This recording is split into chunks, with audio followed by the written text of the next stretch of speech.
Ces deux franchises n'ont jamais remporté un titre en NBA, mais cela va changer cette nuit. Dans la nuit de dimanche à lundi, à 2 h du matin, le Thunder d'Oklahoma City reçoit les Indiana Pacers dans le match 7 des finales NBA. C'est la 20e fois qu'il y aura un match 7 dans l'histoire, et à la clé, le Graal pour tout basketteur, un titre NBA. Et cette nuit sera un petit peu une saveur particulière, puisqu'aucune des deux équipes n'a jamais remporté un titre en NBA.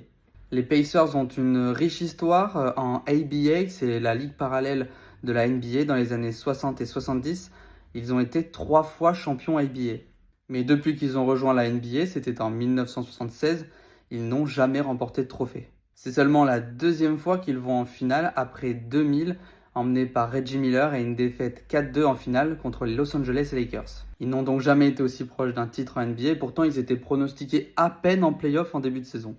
4e de la saison régulière, ils ont sorti les Milwaukee Bucks au premier tour avant de s'imposer 4-1 contre les premiers de la conférence Est sur la saison régulière, les Cleveland Cavaliers. En finale de conférence, ils ont battu les New York Knicks 4-2 avec, durant toutes ces playoffs, des scénarios dantesques, des remontées à la dernière seconde, des game winners, bref, les Indiana Pacers ont de l'âme. Et d'ailleurs, sur cette série de finales NBA, les Pacers ont mené au score seulement 3 minutes et pourtant ils ont quand même gagné 3 matchs. Pour OKC, le titre leur semblait promis en début de playoff. Déjà, ils ont dans leur rang le MVP, Shai Gilgeous-Alexander, et un collectif bien rodé et plutôt très jeune.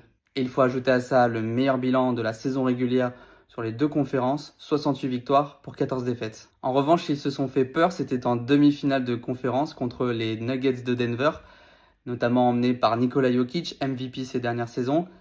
Game 7 pour les départager, ils se sont finalement imposés 125-93. L'histoire d'OKC, elle est plus récente puisque la franchise elle a été créée en 2008. Avant, elle s'appelait Seattle Supersonics. Ils ont même été champions NBA en 1979, mais rien ne rassemble vraiment ces deux franchises. Comme les Pacers, c'est seulement la deuxième finale NBA de leur histoire, après 2012 et une génération dorée emmenée par Kevin Durant, James Harden ou encore Russell Westbrook. Défaite 4-1 en finale contre le Miami Heat de LeBron James, OKC n'a donc jamais été aussi proche d'un titre. Et toi, tu vois quelle équipe remporter son premier titre? Dis-le moi dans les commentaires, et si tu aimes l'histoire du sport, abonne-toi à l'U10.